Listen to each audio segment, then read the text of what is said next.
Good morning, everyone. Good morning. It's nice to be back here in Toronto. See that winter is still upon us, even though we're in our spring memorial service today. It's nice to be here, and this is my third memorial service in the month of March, spring Grand Spring Memorial Service I've been to. Been to Vancouver Church, of course, San Diego Church, and this week is Toronto. So very blessed this month for going to so many churches and being blessed with. Today I'd like to talk about a couple things. I'd like to talk about our home altar, and I'd like to talk about our portable Beijing, this portable shrine that is given when our loved ones are passed away. But first I'd like to thank KCNA for conveying our prayers this morning to our divine parent universe and to the Mitama spirits of our prayers for our desires, wishes, and apologies. And also like to remember the people, the Tohoku earthquake and tsunami, and Reverend Stephanie was there to feel the power of the quake.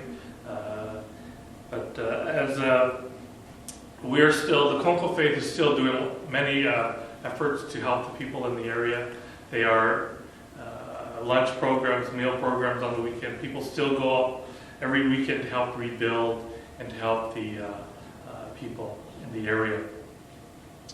Also, one of the Vancouver believers family is going to go to the area to help rebuild some homes, and he's part of an effort to rebuild 2,000 homes in the area.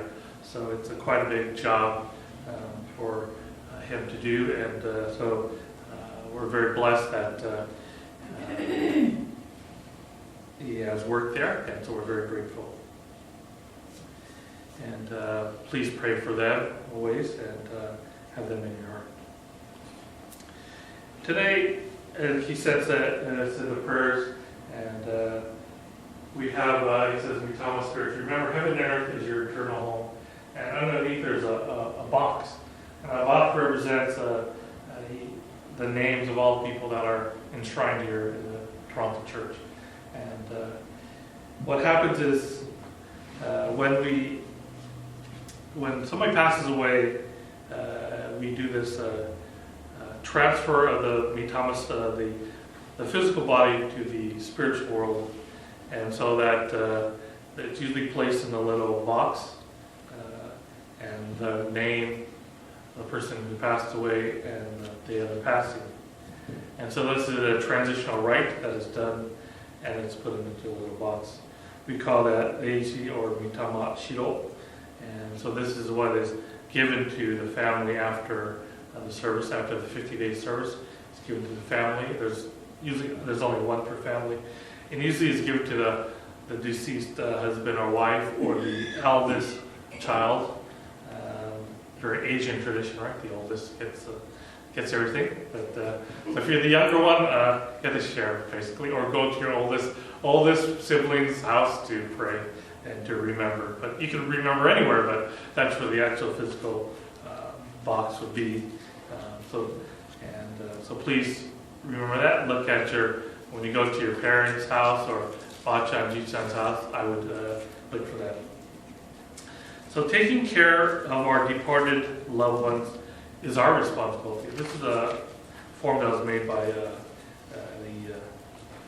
San Francisco Church. So the family who cares of the aging, they call it a portable ancestral shrine, should also make an effort to pray to the aging every day. It is like greeting your loved ones. You can pray to express your appreciation, apologies, requests, or anything that comes to mind. You can also make offerings to the aging of your deceased loved ones, such as an offering of the sacred evergreen branch, or like we offer today, cedar branch, tamauchi, flowers, or his or her favorite foods.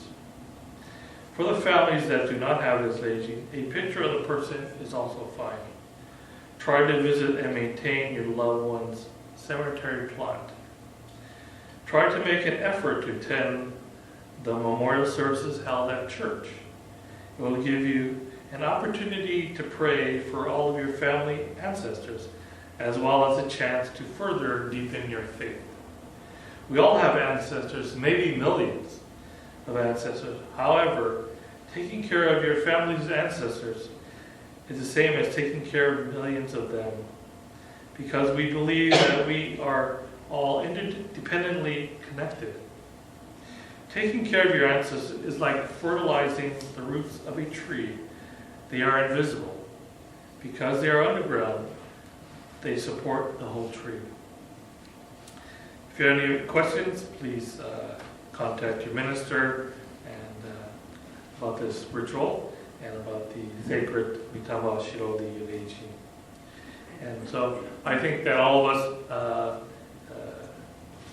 care deeply for our ancestors, and we are grateful for them. We're grateful for the late Nishimura Sensei, Morishita Sensei, and Kuroda Sensei for bringing the faith here and to planting the roots that we have, and that the legacy lives on here today. As for the altar, he says that, and however, did Goyo to make the altar very beautiful and lovely today, and very beautiful. Many of the churches, I go to San Diego Church. One of the members, the believers, was so worried about the offerings, the food offerings, and that she made her daughter go buy more offerings because she thought it wasn't enough. So her daughter early in the morning went to go pick up more, and of course, always had too much, right? So that was it. But she wanted to care for all the Mitama, very special, and so she offered more food, and so I was very touched by that. How worried she was about. Wasn't worried about us. She was worried more about the offerings to her, the late minister and late family members. So I'm very grateful. So when you, I know many of you don't have an elaborate altar like this at home. Some people do in Japan. They have like huge rooms just for the altars. But when I was at the Gakuin, the seminary school, and most people bring parts of the altar or altar parts to. We have a altar area, and they just have shelves, and you're supposed to bring your own lights, candles, and so I didn't have anything. So all the other classmates were unpacking these things. This is what did you bring? I don't have anything. And so one of my fellow students, we work as groups, right? So we have a group they call Han. So my group, one, you don't have anything? Says, no, I just have, I just have Goshinmai. That's all I have. And I said, isn't that good enough? And oh, that's good enough. You can pray that. So I put the Goshinmai up on the altar, and I said, that's good enough. And then the one student, my fellow class teammate, he bought me altar pieces. And I said, oh, you really didn't need to do that. And he said, no, you have to show your appreciation more deeply by offering and to place offerings and to place, candles, the lights, and the little stand. So I got this little miniature version, and so that started my ritual about putting offerings up on the altar, and so that kind of started me off. So slowly and surely, I was able to develop and to have my own altar, and so that so you should also take care of your altar at home, and remember that Kami is everywhere. The entire universe is Kami's home. You can worship Kami from anywhere. So, and also there's a teaching by Rev Buddha, carefully maintain your home altar. Do not let it get dusty, and refresh your evergreen branches, flowers, water, and rice. You should offer the basic necessities of life, such as water, freshly cooked rice, and even your paycheck at your home altar in appreciation to Kami. Take care of your Goshinmai sacred rice packets. Do not fold or soil it. place your goshima at your home altar and pray. Do not use your home altar for storage. Do not pile up clutter or near the altar. I'm probably guilty of that myself. But so please always try to make it a very sacred place so you can worship and to realize all the blessings you receive. I believe that by keeping our ancestral spirits in our hearts, we'll always remember them and always will have divine blessings. And remember that they're always with you, and sometimes you don't even know it. They'll come up to thoughts in your head, and you'll ask, oh, that's a coincidence.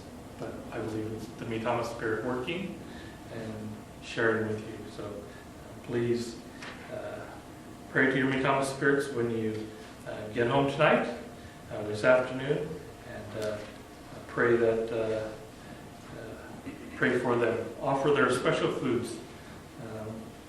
I don't have a special food, I don't think, but just offer me a buffet. It's okay. Anyway, so a couple of announcements. This year, the Konko Church of Vancouver is a chair church of the KCNA conference held August 9th through 11th. I hope that all of you will be attending. This year, the faith movement, we're calling it, coming us, completing each other, live the faith. And the 2013 theme is, let us seek and receive Kami's words through mediation. This year's theme. And next year, 2014, the Konko Church of Toronto has accepted to be the chair church. And so, I pray for you. We'll be working with you. And the theme for 2014 is, let us awaken to Kami's blessings and unconditional love. Let us live a joyful and life of appreciation.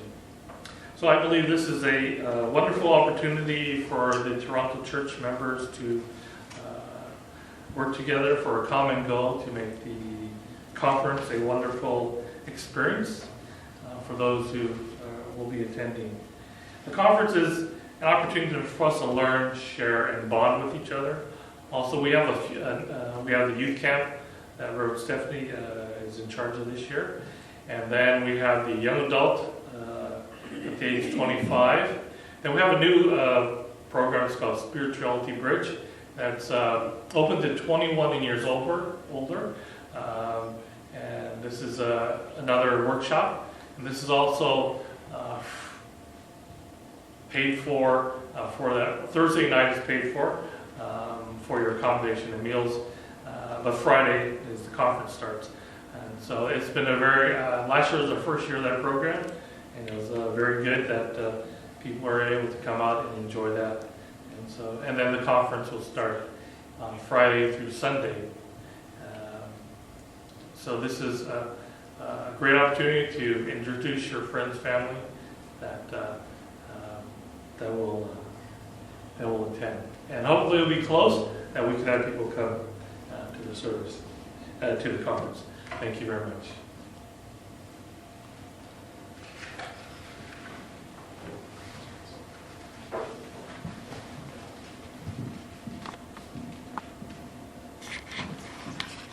All right.